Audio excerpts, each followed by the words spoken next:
Welcome to the Dead on the Money podcast, where two money managers, Derek Deadman and myself, Richard Coffin, try to make personal finances a little less spooky. Generally speaking, people suck with money. That might sound like a flippant statement, but there's actually a lot of evidence to support it. One 2015 survey by Ipsos found that roughly 66% of Canadians identified themselves as having financial habits that they needed to work on and improve. And with roughly 50% of Canadians and roughly 3/4 of Americans living paycheck to paycheck, those missteps that we might come across can have pretty dire consequences. So why do people find money such a hard thing to manage? Well, in today's episode, the very first episode of the podcast, we'll dive into some of the habitual, the behavioral, and the cognitive reasons, as well as some more systemic issues that could be playing a role with why people suck with money. But first, an introduction. This is our first podcast episode of this new series. If you aren't familiar, my name is Richard Coffin. I host a YouTube channel on finance called The Plain Bagel. But this new series, while that channel is more focused on investments and economics, is going to be talking more about personal finance and the basics of things like money management, talking about investments, but keeping things more beginner friendly and talking about things, bringing up experience as advisors, given that Derek and I both work in the industry as registered portfolio managers. I myself have my Chartered Financial Analyst designation and my CFP designations, as well as Derek. And Derek, I'll let you introduce yourself. Thanks, Richard. So my name is Derek Deadman. I have been in the financial services industry for going on about 20 years. Means I started when I was really young. You can tell from my youthful appearance. I'm not that old, but I am as well a chartered financial analyst and a certified financial planner. I've worked at various different kind of capacities in the industry. I spent some time working for Financial Planning Standards Council, which is now FP Canada, who administers the CFP designation.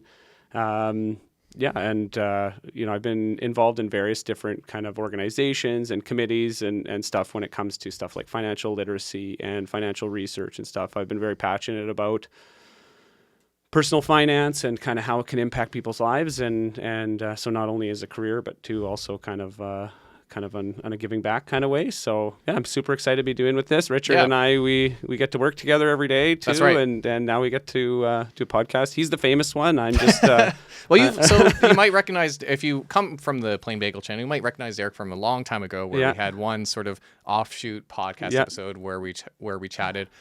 We get along quite a lot at work and have very similar views. That's right.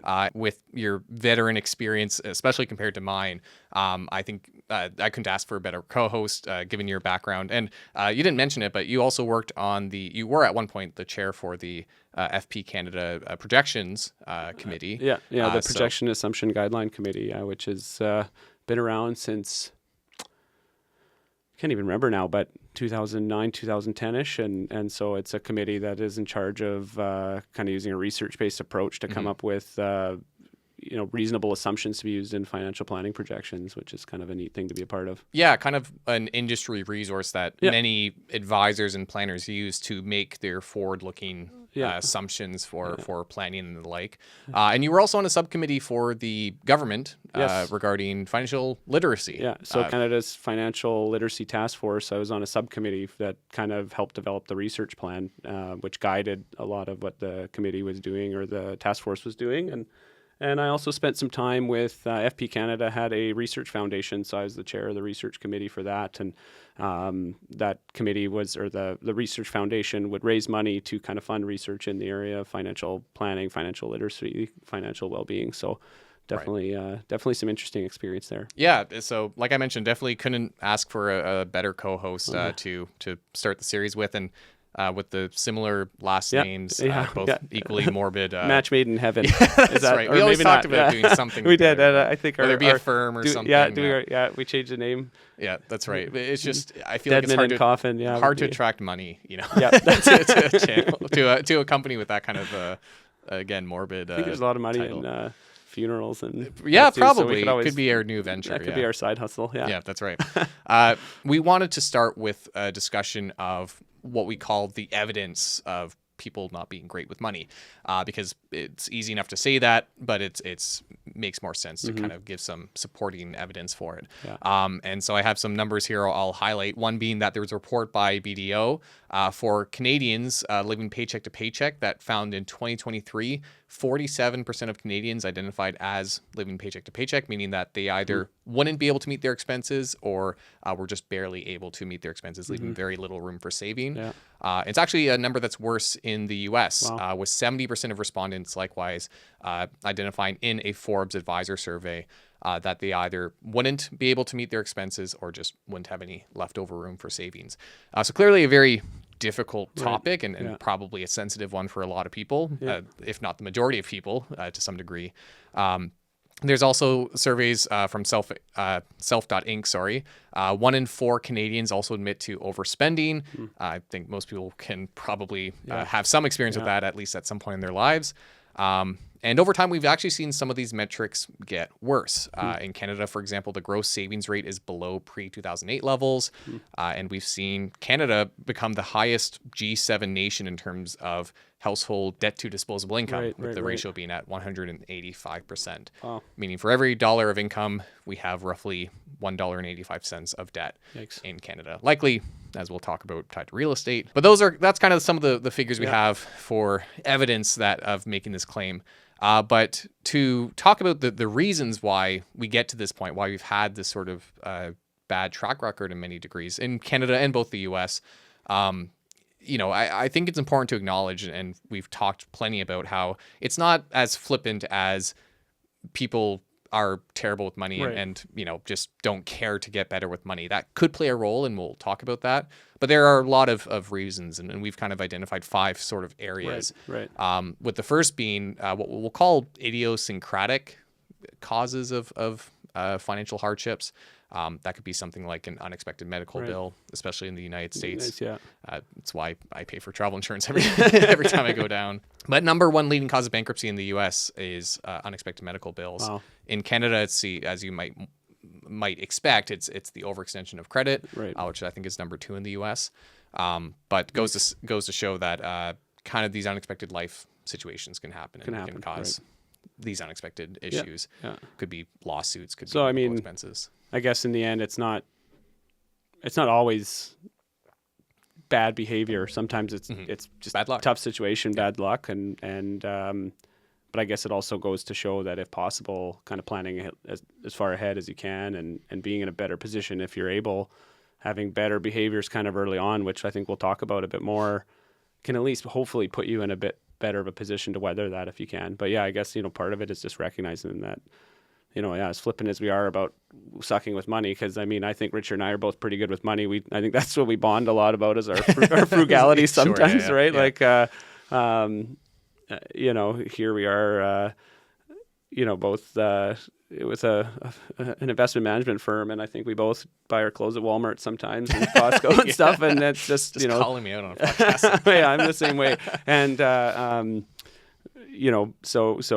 but do recognize too that it's sometimes there's a lot of stuff that's just beyond control. It's not just mindset. It's not just mindset, but it that does play a factor. Which we'll get to. Because I think a big part of and some point I don't think we touched on, but you actually have your master's in behavioral finance or economics. It's actually in finance, but I kind of majored in behavioral economics, behavioral finance, and so it's always been kind of an interest of mine too, and for a long time, and it's come a bit more mainstream now, but I just think it's pretty fascinating, behavior and how behavior impacts, because I'm in the business and I still make bad decisions sometimes, or often, so we'll talk about your sand later. My sand, We'll touch on that. We could do a whole podcast on my volleyball court, addiction. my sand addiction. But in terms of, the first kind of situation again being idiosyncratic risks, obviously that's kind of just all encompassing. There's going to be something that can put anyone in a bad financial situation that just happens to come up. A second reason, and one that's more of a common talking point, is education. Canada unfortunately doesn't have a great track record with financial education in the school system. And they're trying. We've seen changes over time, and I think it's been introduced as a curriculum. I think it was. Sort of I think class. If I'm correct, I think BC was one of the first provinces to kind of institute it.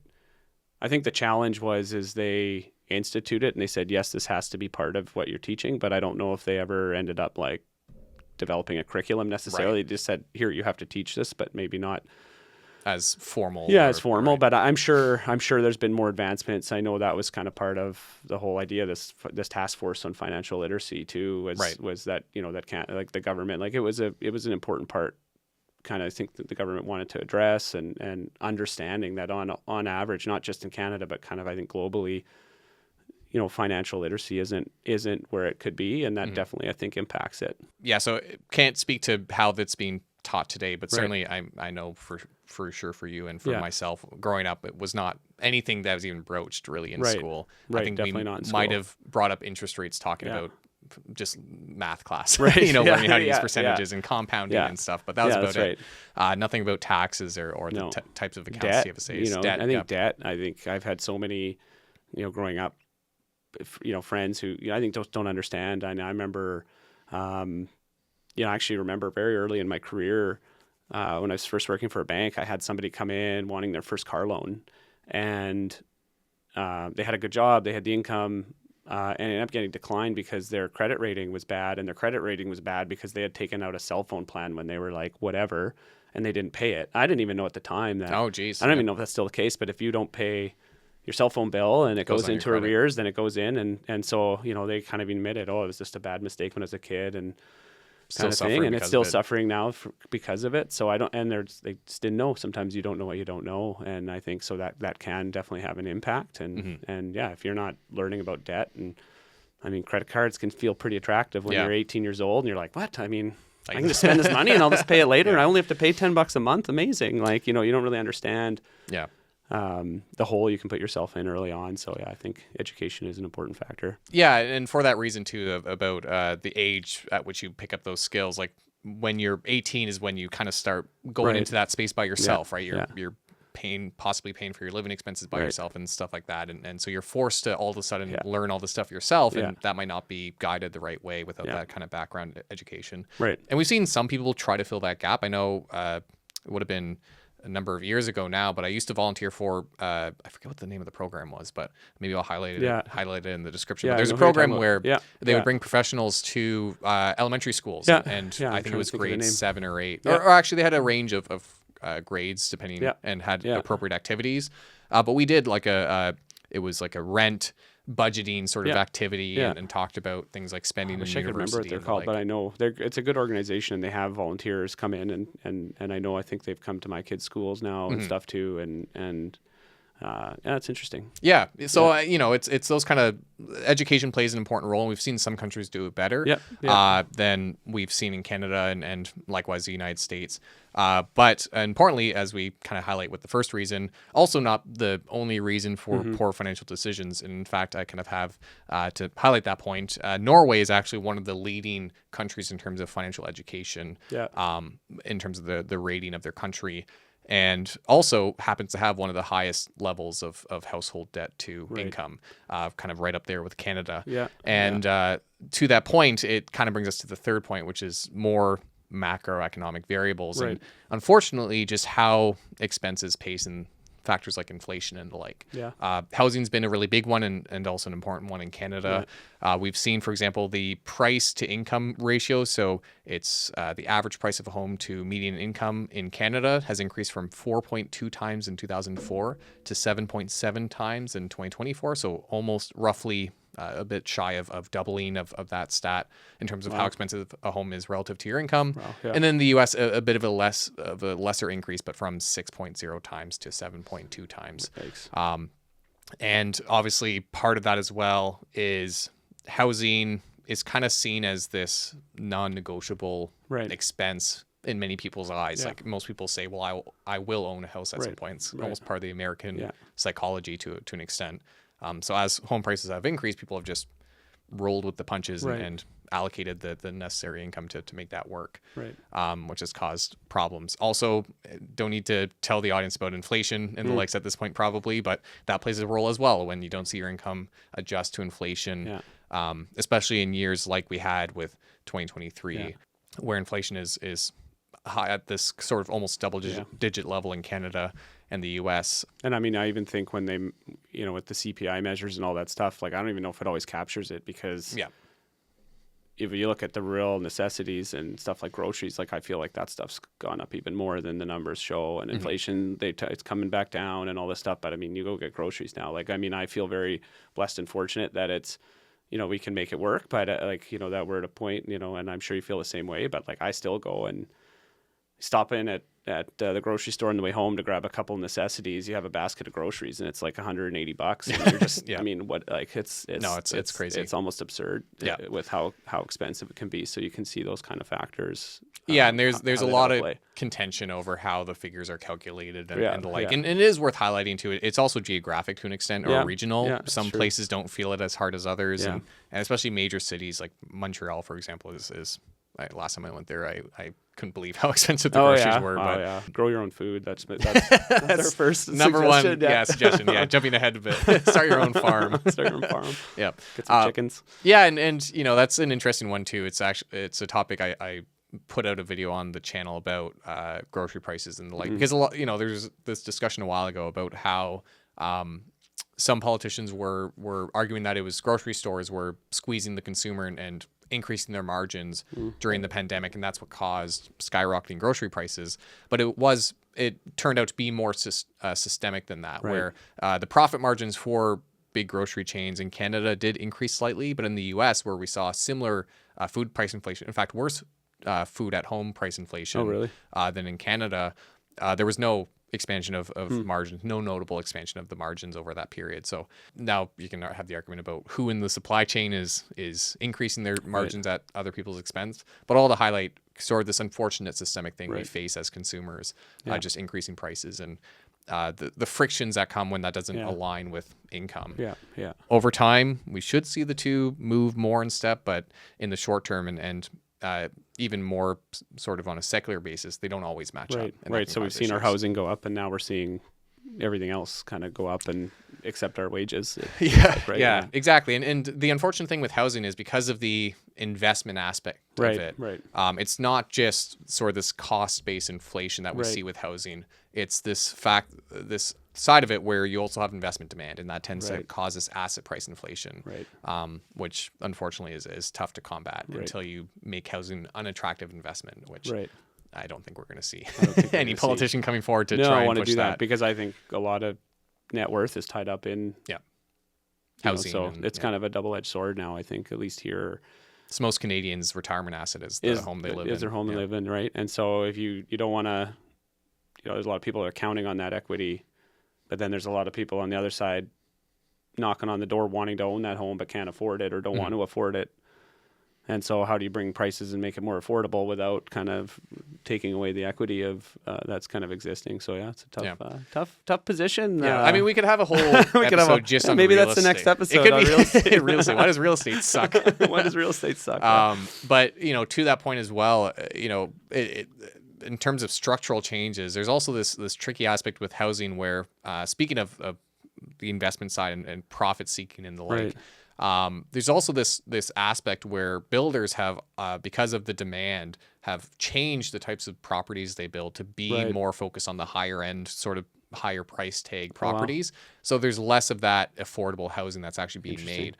We've seen some rules implemented in Canada. I don't remember the threshold, but there's a percentage of rooms in an apartment building that need to be made affordable. But it's not enough to kind of force companies to make affordable properties. Because they're going to still do what is in the best interest for their bottom line. So we see this sort of premiumization of the properties being built, and that doesn't help as well, right? Most people would say, hey, I don't care that I could get this really nice property with granite countertops. I can't afford a property. So I'd rather, give me what you can. I just want a roof over my head and own it. So unfortunately, that aspect as well comes into play with this stuff.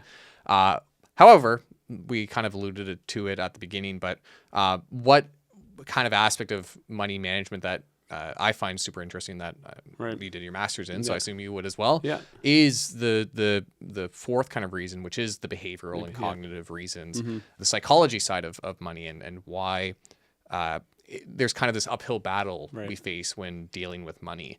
And I know there's often this comparison that's been made, and I think it was Daniel Kahneman who coined this, but the idea of econs versus humans, like this idea that when we talk about finance and economics, we often assume that the individuals involved are rational, objective decision makers, when in reality that's far from the case. Yeah, any kind of economic modeling in the past and kind of traditional economics just assumes, we're all kind of formulaic, rational beings that always act purely in our own best interest and have no biases, no kind of issues, when in reality, and that's what behavioral economics kind of posits, is that no, like, you're really dealing with humans, who have emotions and don't always do what's in their best interest. And I mean, I kind of think of behavioral economics and that kind of thing. It's just kind of studying how we make mental shortcuts in a way. And then, I think the idea is we're faced with so many decisions on a daily basis,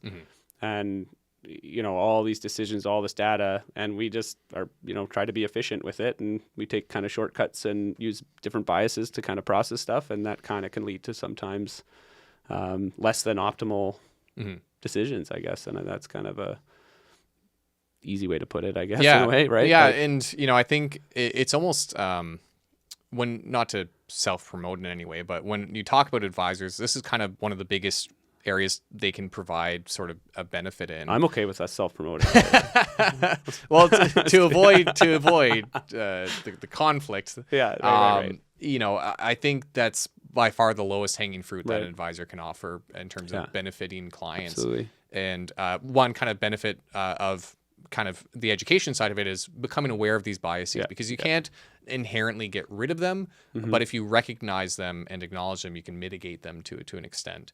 And there's many we could talk about, and we brought up the name of Daniel Kahneman, sort of call him the founding father of the space to an extent. But he did a lot of studies on how people not entirely focused on money, but just the mental shortcuts that people would take when processing information. And that sort of led to this discussion of how that applies to money. And there's sort of this breakdown of cognitive biases and emotional biases, and calling back to the days of the CFA program where you have to memorize all these. But they are pretty interesting. So cognitive biases being errors we make in processing information. So how we manage the input and how we turn that into output when it comes to money. And emotional being how our feelings can impact our decision-making process. So I have a few here to highlight. There's base rate neglect is one that comes up a lot. The idea of ignoring sort of the base probabilities of an event when making a decision around money. That's pretty common when it comes to, speaking of investments, a hot investment that you're seeing do really well, or vice versa, penny stocks and call it alt cryptocurrencies and the like.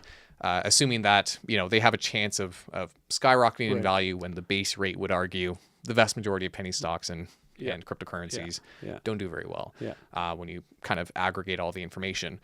Things like confirmation bias, pretty well known one, but seeking out information that reaffirms your previously held beliefs around something rather than seeking out opposing and perhaps more truthful. Right, basically ignoring anything that counteracts or the echo chamber, what you believe, and all just that stuff, exactly. And then the third one I have here on cognitive is mental accounting, which I find pretty interesting. We can talk about how people can use that to their benefit.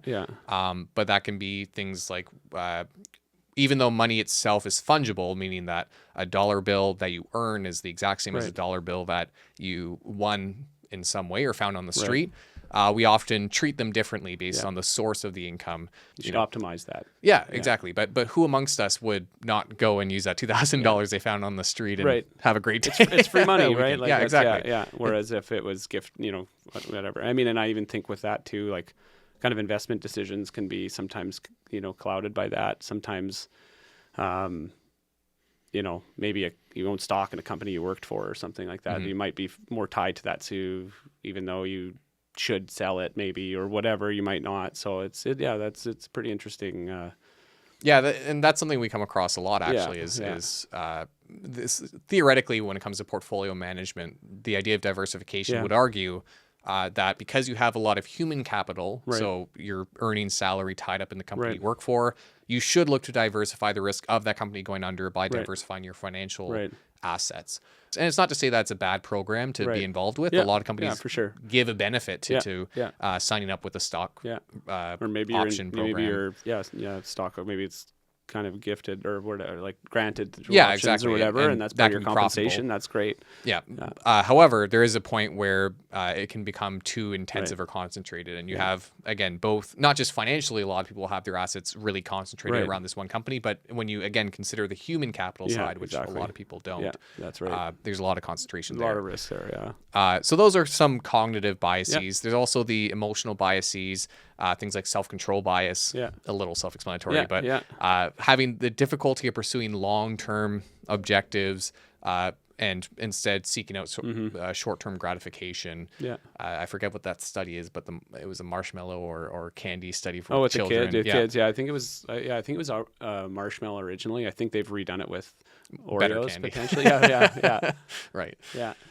The idea being that there was a study that showed that kids who were able to delay gratification, the experiment started to get background. It was like a big longitudinal study too. So they actually like followed these kids for a long time, and they found that kids who had shown more self-control, because basically I think what they did is they left them in a room. They kind of told them they were doing something else, and I think they said I can't remember if they either said just don't eat it, or if they said if you eat it now you can have one, but if you wait till later you can have two, kind of thing. Yeah. And I think, of course, probably, like I'd probably just go and take that one marshmallow now. But I think the kids that were able to delay, they showed later in life, like much later in life, like they tended to be, studies and any research is always based on averages and whatever. And there's always exceptions, but they tended to be more successful down the road. And I know they've replicated that study with success as well. So yeah, it's interesting. Yeah, no, it's and just bringing it back to money management, it's kind of that same idea where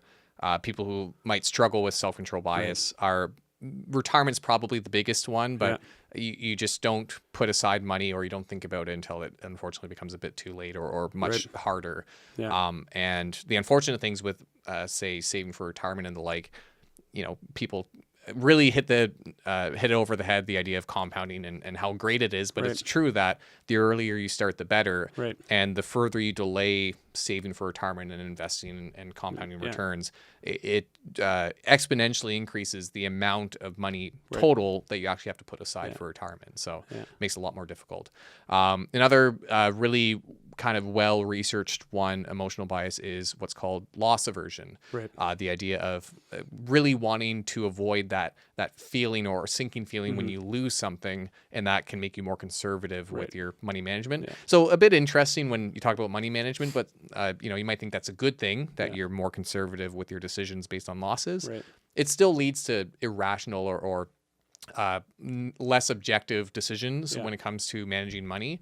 And when it comes to investments, it's actually something that can be really hampering. A lot of people will avoid investing altogether because they want to avoid the feeling of losing money on the swings of the market, when most investment professionals, or money management professionals, obviously an investment professional might have a little bit of bias towards investments, but most money management professionals will tell you that investing really helps with a lot of your financial objectives. I mean, we're talking in an environment of high inflation. Like if you put your money in under the mattress, the cost of goods is going up higher than, so you're actually losing money. And I think, we talked about Daniel Kahneman. It was Daniel Kahneman and his kind of research partner, Amos Tversky, who really came up with loss aversion. That was kind of one of their big original papers that Daniel actually ended up winning a Nobel Prize for.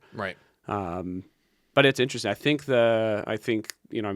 don't know if this is exact, but basically kind of what the research shows is that losses tend to hurt us twice as much as a kind of equivalent gain makes us feel good in a way. So if you have, a gain or a potential loss, you will, they're not equal, like in your brain, even though they might be kind of equal probabilities, that the pain that you're trying to avoid of that loss might make you kind of change your decisions you make. And yeah, it's pretty interesting. Yeah. So I know what you're talking about. So yeah, I think it's a factor of two exactly. That's pretty much what the studies showed anyway. Yeah. And what they did was they asked people basically whether they would be willing to take a given set of bets. And, rationally, any bet that has a positive expected outcome is one you should pursue. Right. So to put that into perspective, if you had a 50% chance of either gaining $100 or losing $100, it's a wash. You could either not take it or take it.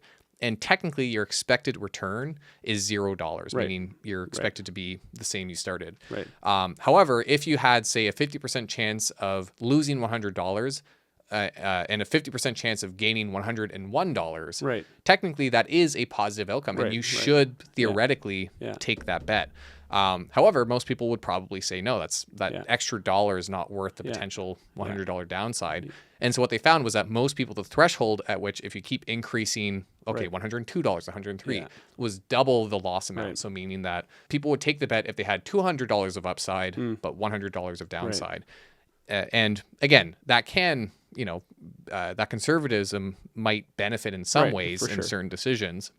It's not to say you should always go and, bet your money on every chance you see positive outcome with. And actually one point they argue, I believe it's in that book, or it might be a Nudge I'm thinking of, but they talk about the idea that those bets make the most sense when you have the ability to retake it over time. So obviously if you're able to do the 101 versus $100 any given time just once, that's not going to be very attractive. But if you could say replicate that 1,000 times or redo that bet up to 1,000 times, then arguably you should absolutely do that, because you're going to be able to eventually get that probability sort of outcome. However, two times is kind of the ratio there.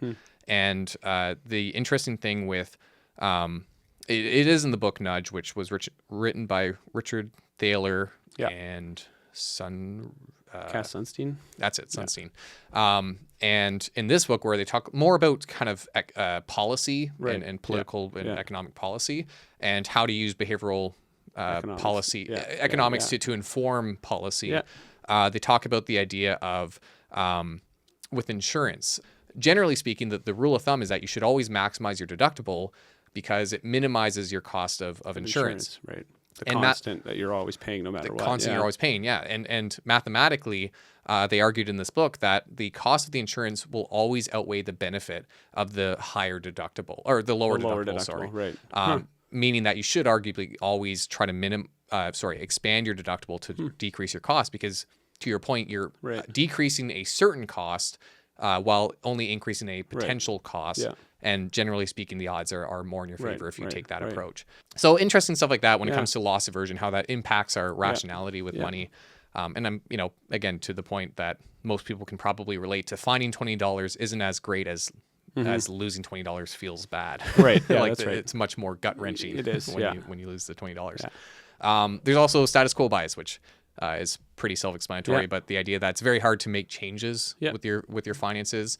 It's why things like subscriptions are an absolute killer.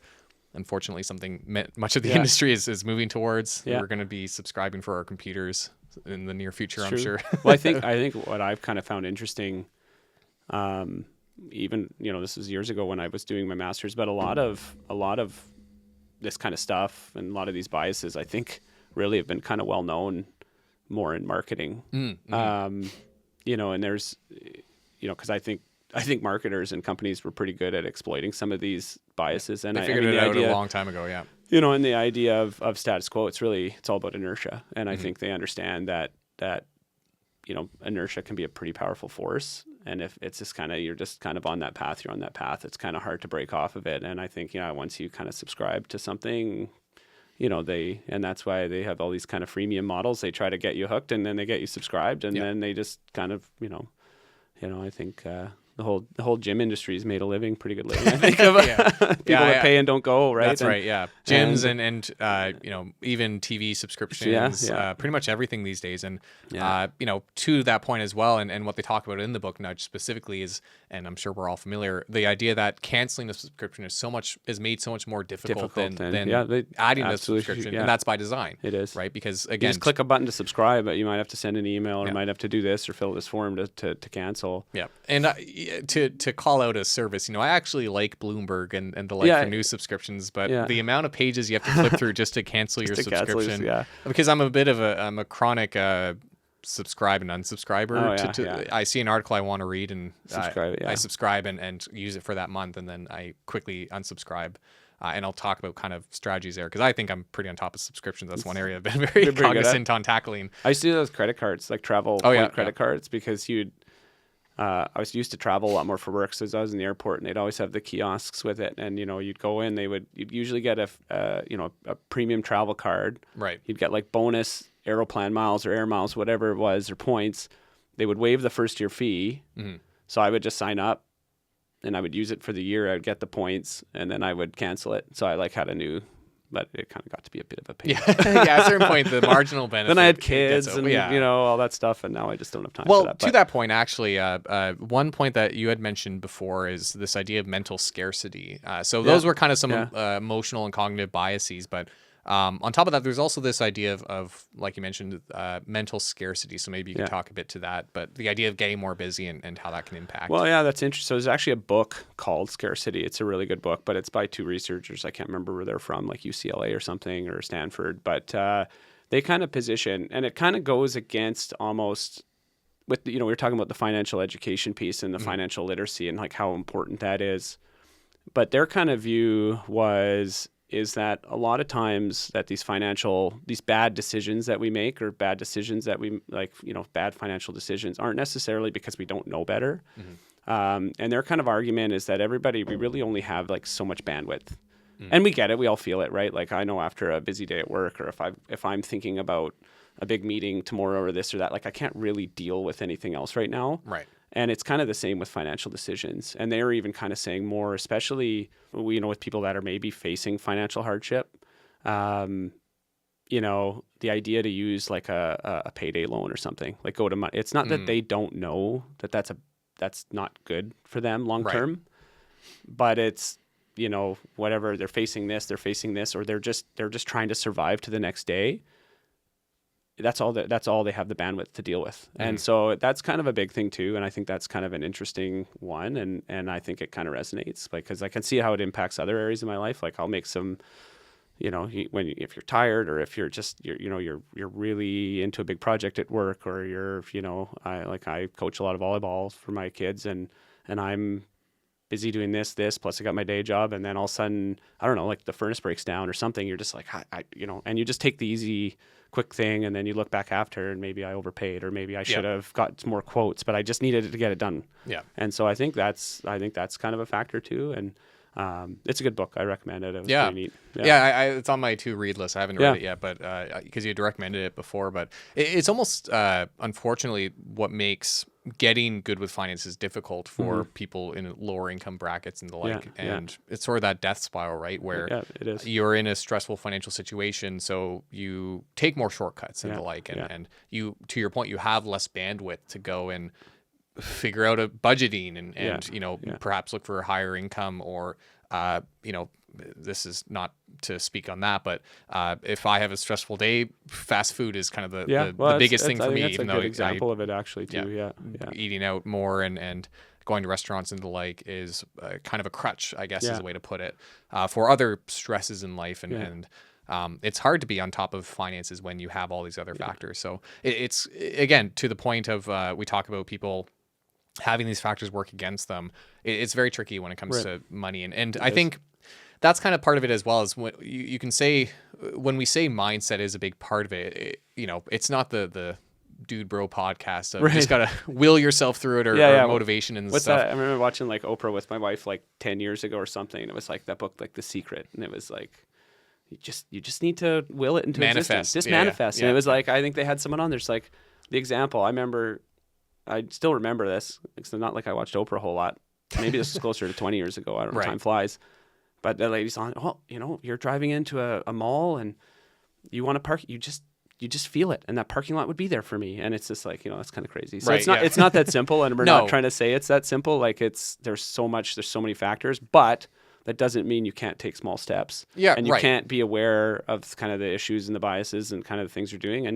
And really, and we'll talk later kind of, I think about, how to suck less. I think we're all going to suck at something, and we're all going to, even when it comes to fitness and eating right, nobody's awesome 100% of the time.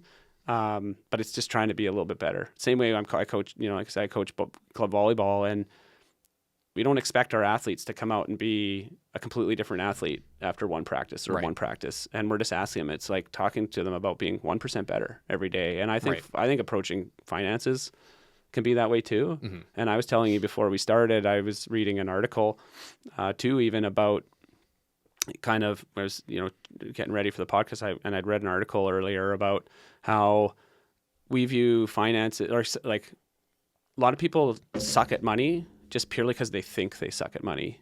And they kind of, so they avoid it. They're like, I don't know. I just don't know. It's complex. It's rocket science to me. So I'm just bad at money. I just accept it. I'm always going to be bad at money. Right.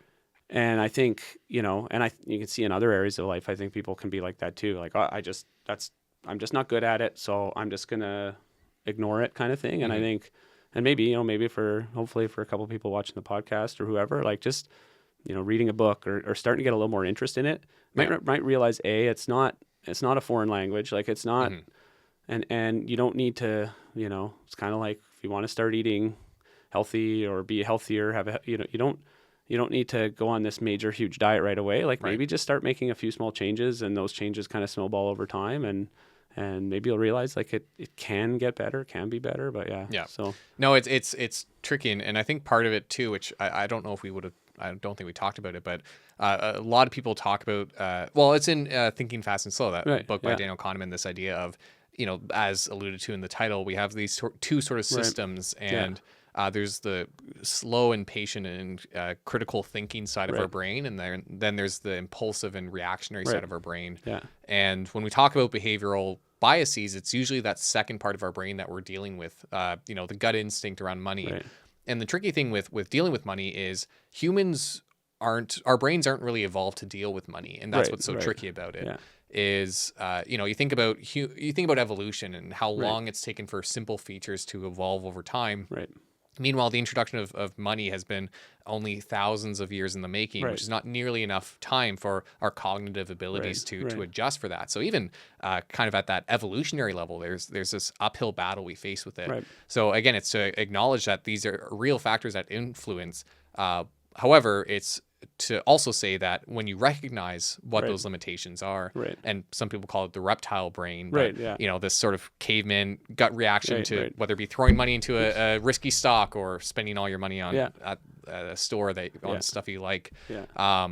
When you recognize that those factors are at play, it makes it easier to tackle. Yeah. And kind of the last point, the fifth sort of factor we highlighted here in terms of why people might suck with money is more that social influence that plays a role. And I think this is unfortunately a really big one that for most people, it's circumstantial, right? You don't inherently pick your friends based on their financial habits. Right. You have interests and the like, and maybe that is related to how you spend and you see yourself and how they approach stuff. But unfortunately, if you hang around with individuals or if you have family members who are bad with money, it's more likely to translate and for you to adopt that similar mentality. And you've kind of talked about before a lot about this idea of financial therapy, even, and how some people have started using that, whether it be couples and the like, for their relationship. Maybe you could speak to that a bit. Yeah. So I think I'm assuming it's kind of grown even since, but when I was doing my master's, it was kind of an emerging field, and really what it was and I think it was kind of originated at Kansas State University, this kind of new emerging field of financial therapy, and that the idea and what it was actually a lot of psychologists, like PhDs in psychology and therapists and psychotherapists, kind of realizing that when it comes to money, and financial behavior, a lot of it is just like other behaviors that you kind of are maybe learned or come, from your parents or socialized. And so that really, again, it's not, okay, you don't just need to tell somebody not to do this. And you kind of have to get to the, well, why do you do this? Why do you feel the need? And it could be, I think, when it comes to like learned kind of financial behaviors, it could be kind of two ways. And I think, sometimes, so maybe you grew up and your parents didn't really tell you or talk to you about money, but you knew that money was always tight for them. And so you maybe felt like you always, you never had this or you never had that. And you kind of felt like you had to go without. You had friends that had this and you couldn't. So when you grow up and I have money, my parents were cheap. So I'm going to, live it. And then maybe on the other side, maybe you saw your parents struggle with money and never have enough and worrying about bills, and you're like, I'm going to be more prudent. Like who knows, right? But it's kind of an interesting thing that it's more than just, it's like any other kind of almost trauma or learned behavior that we get from our parents. And actually, kind of an interesting thing is I look back now that I'm an old man myself and a parent. I always thought that kind of the financial education, because I've always been, I think, pretty good with money and pretty responsible with it, and it's always been. But I look back, and it was for sure 100% a learned behavior from my parents. But my parents took a very active role in teaching me about money, very early on, and not only did I learn from their good financial behaviors, my parents, my dad especially, was very active in talking to me about it from an early age. And I remember, going to the bank and getting savings accounts set up and talking about putting money away and he would talk to me about financial decisions. And then even when I turned 18, it was like, he took me, let's go get a credit card, but went through the numbers. Like you get a credit card, you use it for purchases, but you never buy anything. You never buy anything on a credit card you can't pay for immediately. You're just trying to build your credit history. You're trying to get, kind of experience with it, maybe earn some points, whatever. And so I had this great thing, but in kind of my ignorance, I just assumed everybody was taught that by their parents. And it actually wasn't until I got into, becoming a financial planner, financial advisor, that I realized that I was the exception, not the rule. And I think a lot of people just didn't have that education from their families. And so whether they got, maybe, even if their parents were, and I just think, especially early on, especially in kind of the olden days, money was a taboo subject. Parents wouldn't tell their kids how much they made. They wouldn't tell them if they're doing financially well or financially difficult or whatever. So you don't really know. And I was really lucky that way, I think. And so, but yeah, I saw it as soon as I started working kind of in the industry that, a lot of people, not only are they not getting that financial education, maybe they're picking up bad behaviors, so yeah, I just think it's, so then I try to be a better example. So with my kids, and I'm sure you're like that with yours or will, and as they get older, it's just something we talk about. It's a big part of our discussions, and and I think we'll have an episode at some point in the future, because I know you're actually quite passionate about that topic of how to parent on topics of money and teach. If I could write a book, if I had the time to write a book, which I do want to one day, it would be on that, on kind of financial, how to teach your kids finance, something along those lines. And I'm sure there's good resources out there too, but I just think that's because it's grassroots, right? I think better financial decisions kind of start earlier on, and I think it's something that needs to be discussed. And I think the best examples are parents. Yeah, and to the point of picking up habits from your parents or behaviors from your parents and social circle. We talk about the education side of it, but when you talk about the idea that we have behavioral biases and the like, most of our, if not all of our learned behaviors come from our parents and our friends. So it makes sense that that's an important group to focus on when talking about financial literacy. And the unfortunate aspect of it is not everyone's going to grow up with that kind of upbringing. No, it's not, but it kind of goes to highlight, again, kind of a sad note that we're on so far, but we'll get to the positive side of it. But the kind of 5 headwinds, I guess, again, to that we've talked about, the more idiosyncratic stuff, so the one-off expenses, the bad luck, for lack of a better word, more macroeconomic, sort of trends that we see in expenses and how things have actually become a bit harder in different areas. Interest rates are also an aspect to consider there. not only were housing prices increased, but we also had rising interest rates that made housing affordability incredibly difficult, especially over the last couple of years. Yeah. We have education is an important one Yeah. in the schooling system and exposure. We have the actual behavioral and cognitive biases. And then to this last point, the social influences and socialization, how we learn these behaviors in the first place. Now we can talk about the positive side or at least. Can I add one thing? Yeah. How are we for time? I don't want to be. No, we're good. We're good. Okay, yeah, go ahead. Just kind of on the social influence one, something that I just again kind of gotten from experience was, sometimes like if you tend to be with people that are bad with money or make, it's like anything. If you hang around with people that make other bad kind of life decisions, like you're more likely to kind of partake. Like that's kind of your social group.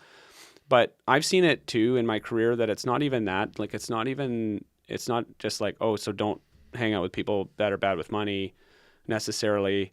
I've seen it where kind of if you're with people or if your kind of friend group or your social circles are around people that have a lot more than you do, they may be spending well within their means, but there's kind of that keeping up with the Joneses kind of aspect too. And like I was working with a family, I won't give names or professions or anything, but like it was a professional working couple. They had like combined income of like $700,000-$800,000. Wow. And this was in like 2008, 2009. When that meant something. When that meant something. Now that's like middle class, so that's these costs. But right. The very high income earners, great family. I really enjoyed working with them. And by no means am I trying to say they were like destitute or struggling, but they were struggling with a little bit of debt. Right. They hadn't saved, but for the life stage they were in, they weren't financially prepared for kind of retirement and stuff. And for me, being very young, for me at that time, having a salary was probably less than they were paying in income tax, a lot less than they were paying in income tax. I'm thinking like, if I make this much, I was young, I was married. I'm like, if I could make this much money, like I'd be able to retire in 10 years kind of thing. And and I just really struggled. But the more I got to know them and kind of the situation and be able to help them, I realized that they were, here they are in this bracket making, $700,000-$800,000, great. But a lot of their friends and their social circle were like next level. And so when you looked at what their expenses were, like it really was like they're out going on these trips and they're doing this and doing that with these people who going on a $50,000 heli skiing tour is just a drop in the bucket. But for them, making $700,000-$800,000, but having kids in university, having all these other expenses, they were having to kind of go paycheck to paycheck to keep up with that kind of lifestyle. And so that was always something that kind of picked with me, is I realized like whether you make $50,000 a year or $500,000 a year, you can still struggle. Yeah. Like it's not just about making more money all the time, and it's not even like they were necessarily like. They're not out wasting money on all this stuff, but they were like kind of trying to live the life that their social circle in a way was. And they were kind of on the low end of that when it came to income relative to the stuff that they were doing. And so, that always kind of stuck with me. That's kind of it as well, is there's a benefit. I think it's weird that we might seek out people who we think are wealthier and the like and try to associate with those people. It kind of points to the other direction where maybe you should. Yeah, we're not saying don't hang out with rich people, but just don't try to keep up with the rich people. Yeah, exactly. And I think the best situation, which I find myself in, is when you are in a group with like-minded people where there's frugality there and you benefit from that. But unfortunately we don't have much control over that. And it's not to say you should go and drop your friends if they're spending too much money. Yeah. But it is an influence. It is. So maybe even just recognizing it and don't feeling the need to kind of keep up, like be okay with not joining in the trip or something if you can't. Yeah, exactly. If that's not within your budget or whatever. So, and to that point, we can talk about some of the strategies for being better with money. And we had kind of alluded to it earlier with the idea of people who just kind of acknowledge they're not good with money. But I think in one area I've always thought is the best starting point by far is just looking at the numbers, taking that first dive in. And it's something that a lot of people actually associate with physical pain, like that sensation of looking at numbers after a long period of not doing so. A lot of people, to the idea of status quo bias, are more willing to put stuff off and would rather just ignore the numbers rather than, jump in and Yeah. bite the bullet and take a look and see how bad things are. Yeah. Even though rationally that doesn't actually impact any. Right. Looking at your numbers doesn't make your financial situation worse. Right. You're just becoming aware of You're it. becoming aware of it, yeah. But that's by far probably the think starting so. point. It's like knowing up front. I mean, it's kind of, I don't know if this is, I don't want to, this is like taboo or anything to say, but it's kind of almost like stepping on the scale, right? If you know that you want to get healthier, you kind of have to know where you are starting from. Yeah. And it's the same with the financial health is very similar. Like how, deep down, maybe I'm kind of struggling with paycheck to paycheck, or I'm doing this, or I know I'm not, it couldn't even be, maybe I'm okay there, but I know I'm not saving enough for retirement. Mm-hmm. You feel that in the back of your mind, but without actually like kind of addressing it head on and knowing exactly where I stand right now, like how do you kind of really truly move from there? So yeah, I think that makes a lot of sense. Yeah. And, education is obviously going to be a part of it as well, and doing what you can to learn about biases and the like, and so not just learning the basics, but also learning what the common pitfalls and the like that people fall into, and strategies for coping with that, which we'll talk about some of those. But I think the number one is jumping in and budgeting, quite frankly. So just to kind of speak from example, to our job, like the first thing we do with our job is look at someone's financial situations and do that legwork. Meaning that you look at their income, you look at expenses, what they're spending, you look at their assets, what they own, and their liabilities, what they owe.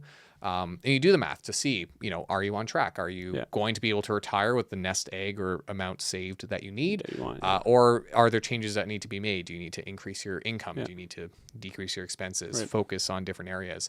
So that's the first step you do with a financial planner. So personally, that also makes sense to be the first step to do if you're trying to get ahead yourself. It's your starting point, is doing the budgeting. And I know for myself, I'm probably a bit more anal than most people with it, but every month when I pay off my credit card, I actually have a spreadsheet with all these categories, and I go through every line item on my credit card and I classify each one under and it's just things like groceries, the mortgage and utilities, and then discretionary items. And those are somewhat like going out is one of the categorized things. So I look at how much I'm spending every month on and even on Tim Hortons coffees and the like.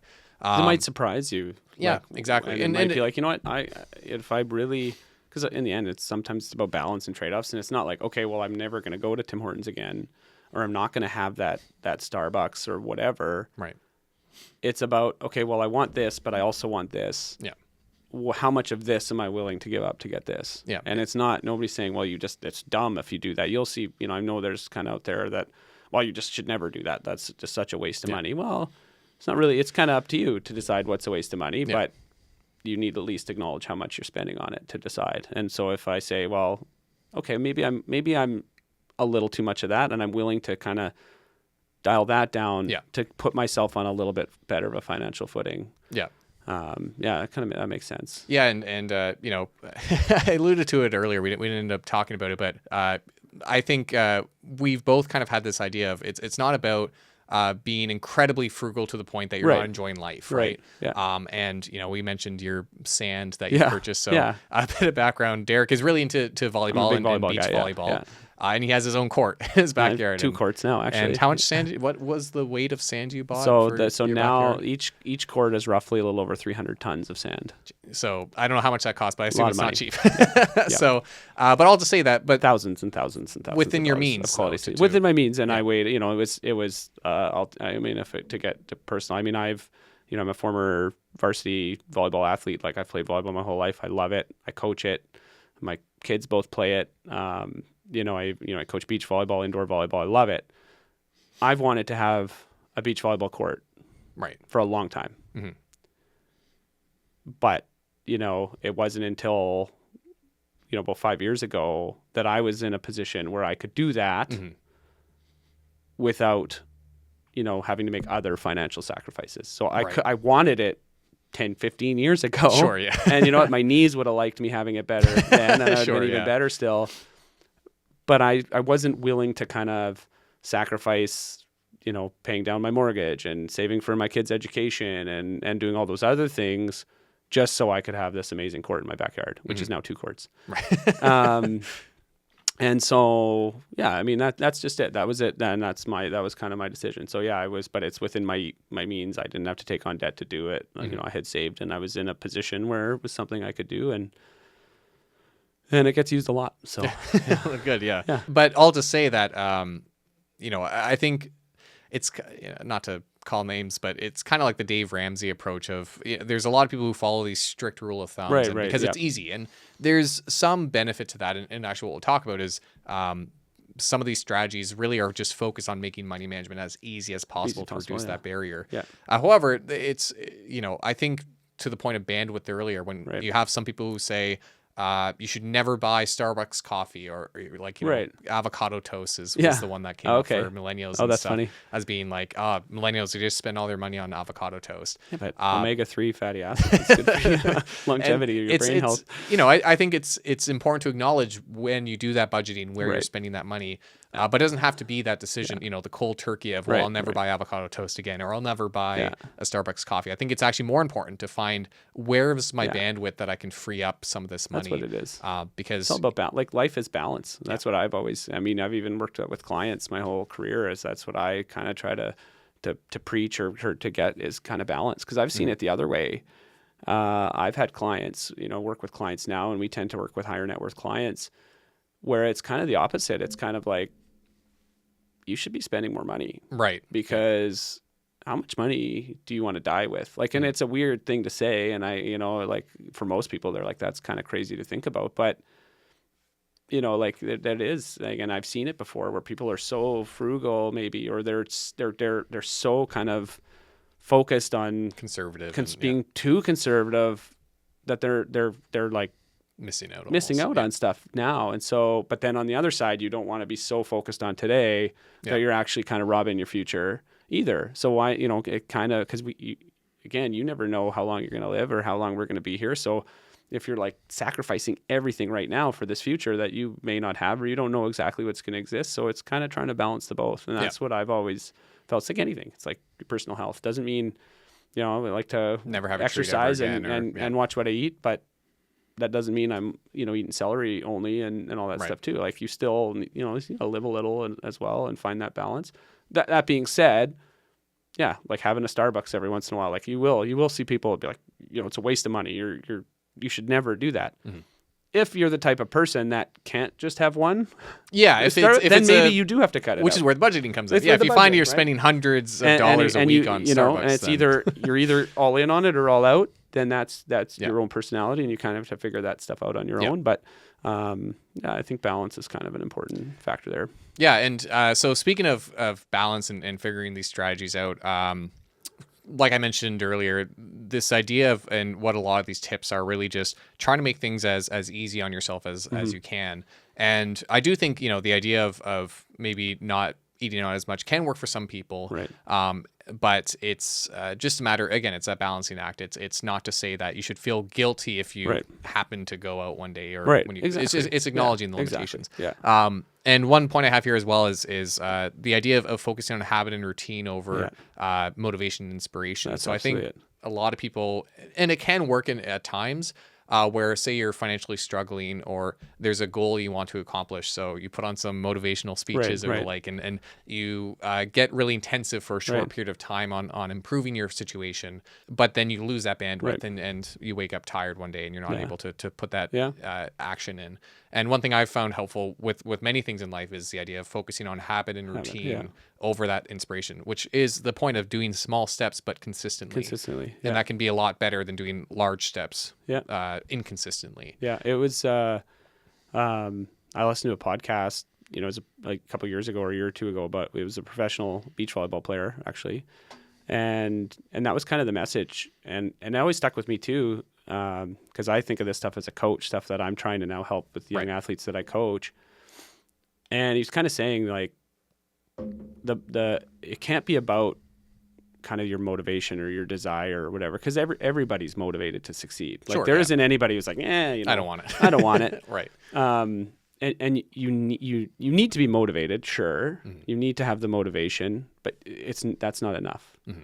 It's discipline, at least from an athletic standpoint, that was the word he used. That's because, he just kind of described, he's like, everybody you meet wants to be an Olympian or wants to be this or wants to be that, but it's the discipline that you have. That's kind of what determines, like, you need to find discipline, and with discipline, it's kind of the same thing with habits and all that stuff. So yeah, I agree with that. And I know you've mentioned it before, but I'm going to butcher the name, but the Ulysses strategy. Yeah. So it's this one was kind of, again, there was a group of researchers that had come out with this. Was, they came up with this kind of specific to savings and retirement savings specifically, but they talk about Ulysses, and I think it's from the book, like Homer's Odyssey, I believe, but it's, Ulysses was like the ship's captain, and it was it's this story of I think it's the sirens, which is like,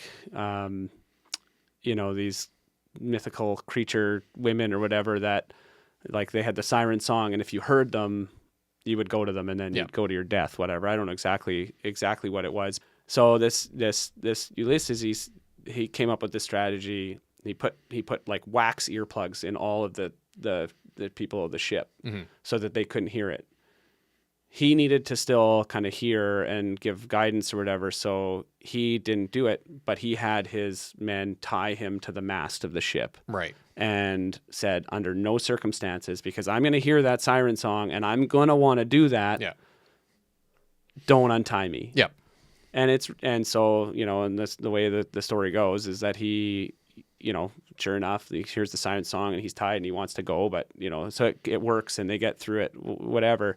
But really the crux of it is, it's really recognizing that you're human, and recognizing that, yes, I want to make the good decision right now, but the closer I get, I'm probably going to not want to make that good decision. Yeah, there's going to be impulses, and so I'm going to find a way to kind of automate that good decision. And so they're kind of talking about strategies. I think they even used it. They called it SMART, SMRT. It's like save more tomorrow. And they're kind of saying, like, they were trying to develop programs with retirement savings plans with companies, saying people should be able to just choose in advance that every time their salary goes up, their savings rate goes up automatically. So if I decide on that now, because if I say, yeah, I'm going to do that for sure, then my paycheck comes in and it's a little bit higher, and I'm like, you know what, but I need to do this first. I'll do that later. Yeah. Whereas if I'm like, nope, it's automatically set up. So it's kind of that idea of, like, you're tying yourself to the mast and you're saying, I know when it actually comes time to make that decision, I'm probably going to want to make the bad decision. Yeah. So I'm going to make the good decision now, and you're going to tie me to the mast so that I can't, it's harder for me to unwind that decision. Yeah. And actually reminds me of a study. I remember I was at a conference years ago in California, and there was a behavioral economics guy talking about a study, and it kind of showed that and really what it was is people would come in and they would do some sort of test. They didn't know really what was being tested, but they got like a prize or a gift for doing whatever the study was. Right. And basically they got to choose a healthy option or an unhealthy option. They didn't know that's what it was, but it was like a fruit or a chocolate kind of, let's just say that. And so they did half the group where they would get to make that choice now and then get it now. But then half of the group, and I might be butchering this a little bit, but I think you'll get the gist of it, the crux of it anyway. But half of the group then instead, they got to make the choice now, but they weren't able to pick up their gift till later, or to pick up whatever they want till later. Right. And so, of course, like, most of the people who are picking it now and getting it now would choose, like, the treat, the chocolate, or the unhealthy one. But the majority of the people, or a higher proportion of people who chose now but had to come get it later, would actually choose the healthier option. Yeah. Kind of, and the theory was, well, I know that the healthier option is better for me, and I don't have the temptation of it, like, being in my mouth right now and in front of me. So I'm going to make, like, so we tend to make, and that their kind of theory, and I think it's true, and I think we've probably all experienced, if the actual, like, outcome isn't until later, I'm going to probably make the good decision now. It's like, I'm going to work out tomorrow, or I'm going to do this. Yeah. Like, it's easier. Whereas if it's right now in front of you, and then they kind of went further, and then part of half that group, when they got there to pick it up, they said, well, you can change your mind if you want, to half of them. And a vast majority of those people, when they got there, even though they had chosen discard rail, the good one, if they get that choice again, they end up switching kind of Right. in real time. And that's kind of, I think that kind of goes with this whole Ulysses strategy of like, no, you got to really make sure you're tied tightly there to the mast so that you don't kind of go back on that good decision. Yeah, it's interesting because it's so much easier to make good decisions for your future self because Right, it is. Yeah. you are in a neutral state and it's about, but in the moment you The have these emotions are impulses. gone. The emotions are gone. Exactly. And The rational, and it goes like, sorry to interrupt you, but this is going to happen a lot in our podcast. Likewise, yeah, no worries. I think I got you earlier. But it's just kind of going in my mind because you were talking about Daniel Kahneman and this whole system 1, system 2. And that, if you read that book, Thinking Fast is Thinking Slow, that like they even say they oversimplify it, you know, and it is important to know that, you know, he is a psychologist first and, you know, and so, but it's super interesting, but he talks a bit about how, or it really is about how you have this kind of brain, that part of your brain, it's just fast and it helps you make fast, quick decisions. And then you have this rational brain. And really it's designed that if it's an important decision, your rational brain's supposed to kind of be able to step in and say, hold up there, quick brain, I'm actually going to think this through. Because there's a lot of decisions we face on a day-to-day basis that we really, it's good to have a quick brain. Like if you're trying to crossing the street or crossing the street, or you're trying to, you know, like you need some gum at the gas station. Like, do you really need to spend 20 minutes kind of doing a full analysis of cost benefit analysis of flavor versus value? Like, you don't, you know, it's just, this one looks good. I like the color of this one and I'm going to take it, or this one's 2 for $4, so I'm going to take it, whatever. But I think the idea is that our, you know, and part of, I think, you know, can even go to kind of part of the solutions is understanding that our rational brain isn't always that good at coming in and overstepping our quick kind of brain. And so that's just, I think, an important kind of thing to understand, so that sometimes we got to make sure, okay, I got to slow down. But when I'm thinking about a problem for tomorrow, or I'm picking something for later, scheduling, it's not my quick satisfy me now brain. Yeah. It is my rational brain. Yeah. But then when you arrive at tomorrow, or you arrive at that later date, and I'd already made a rational decision, well, now all of a sudden my quick brain is like, but the chocolate's going to taste a lot better than that orange, right? So and you know, that's where it's a commonly shared tip. But so one of the points here is paying yourself first is a really well known one that works quite well, and that's just simply being the idea that when you get your paycheck, putting aside your savings, and that takes the exercise of going through and figuring out what reasonable amount you can put aside. Right. You don't want to put aside too much and find you are actually in a financially difficult situation by the end of the month. But figuring out your budgeting to say, okay, well, I know I can put aside, let's say, 1/3 of my income right away. So I'm going to park that away in a savings account. Even adding some layer of separation where it's a bit harder to access than it might be otherwise. Like a TFSA. Like Canada a TFSA, here. yeah, exactly. And it kind of goes to the mental accounting too, because once you separate, like mental accounting can be a bias, but it can be, you know, I don't know, we talk about it. It can be to your advantage. Like if you mentally are like, okay, this is over here in savings, it's going to be emotionally harder for you to go dip in that savings. Yeah, there's an emergency or whatever, you're going to need to go in, but you're less likely to be like, oh yeah, but I really want those jeans, or I really want another couple tons of sand in my backyard. I'm going to take from my retirement savings because it's earmarked for that. Yeah. So we actually, in my household, we have like 7 bank accounts, I think, all within the same company that are all designated and labeled. So again, I'm a bit anal on some of these things, but we have our rainy day fund. We have what we call our reno fund, which is the money we put aside specifically for home renovations, which is probably my biggest expense category. Interesting. But we have things of this sort of category where the reason we do that and have this approach is because that mental accounting makes it a lot easier to focus on these different areas to make sure we aren't overspending. That reminds me, actually, I wish I should have brought this up, but there was an interesting study. There's a professor at U of T, actually, his name's Dilip Soman, I think, and he's got some really cool research, and he's big into behavioral economics. But he had done a study, and I think it was maybe in like India or something where like cash savings is more common than digital. Right, okay. And this was years ago, so it might be different now. But they actually used kind of the idea of different buckets, but they were using like envelopes. I see. Okay, interesting. And so I think that kind of the crux of the study was, though, that the more you're able to kind of separate those things and make them really truly tied to the other things, the more you'll even mental account and protect it. And I think the example they were using is they would actually they found that if you put, like, say I'm saving for my kid's education, like on that envelope, you're actually physically putting the cash in, they'd have pictures of the kids. Oh, no kidding. So that way if something else happened, you'd be a lot less likely. You're not going to go take from that because you feel like you're taking. It from almost that counteracts person. the impulse a little bit. It does, right? Because I think what it was, and I kind of remember this again. I had just heard him speak this at a conference like years and years ago. But I think part of it is that's also a way to counteract that quick system one of just being like, I need the money now. And it's like you get there and then your good kind of rational brain is like, you're stealing from your kids. Like, and so that's a way to kind of do that. And so I think there's ways that we can in our behavior and in our actions. And I think that's part of also just developing habits too. Yeah. Because if you have a habit, you're using that quick system one, but you've done it in a way that's habitually good. Yeah, exactly. We're using it to your advantage. Yeah, you're using it to your advantage. So we're kind of running short on time, but the last one I wanted to highlight here is just the idea of leaning on technology when available. And to the points we've always talked about, clearly there's some benefit to having these guardrails in place.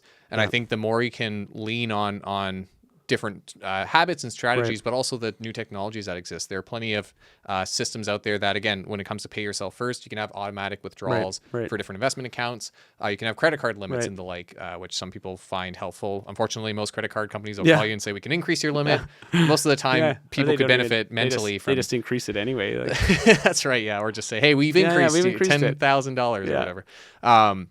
So those are all beneficial. And there's a lot of fintech solutions that are specifically designed for helping people take advantage of their budgeting and the like. Even different banks here. I don't know if it's like in the US, but a lot of our banks here now have these like finance trackers. Yeah. So they just automatically classify your spending from your debit and your linked credit cards and stuff. And I like going through the line items on my credit card, but for some people, like there's a good enough system out there where your company will classify them for you. So at the end of the month, you can see what you're spending and figure things out. Do you reconcile your credit card statement too? Do you keep all your receipts and reconcile your credit card statement? Most of them, yeah. Yes. So I always, every now and then I'll, because my wife and I share a credit card. We're on the same account, and every now and then I'll be like, hey, what's so and so, and I always feel bad because I don't want to, like, I don't care, like I'm not trying to be nitpicky or nosy, but it's just like I want to make sure someone hasn't hacked my credit card. That's the same. We keep all our receipts and we track all of our, and it's even less about tracking spending or same thing. My wife and I share a card. It's not about. It'd be more her tracking my spending on volleyball shoes too. And that's for another episode. I'll bring some of my shoe collection. We could shoot an episode at Dead Man's Beach. We could do that too. True, at the volleyball court. But I think using technology too to your advantage is super important. I think if there's one thing to do, it's just to think about it too, and then start small. It's kind of, I always go back to kind of dieting because I do feel like financial health and kind of physical health are very parallel. Yeah. Don't try to start with some massive, huge change because it might work for a bit, but then you're like, is it sustainable? Like, I think if you feel like you need to change, like for one, like Richard said, just maybe start with a budget. Start with just seeing where you're at and then make some small changes. And then those small changes kind of snowball into like bigger changes and better habits, and then you'll see like over time you're in a better position, and it's just more sustainable because you're kind of just changing your overall approach. And so a lot of stuff you can do to make it as easy on yourself as possible, and kind of a point to end on is again to sort of acknowledge it's not just about mentality and sort of fixing your brains. Like this is all stuff that can help most people in their situation. Right.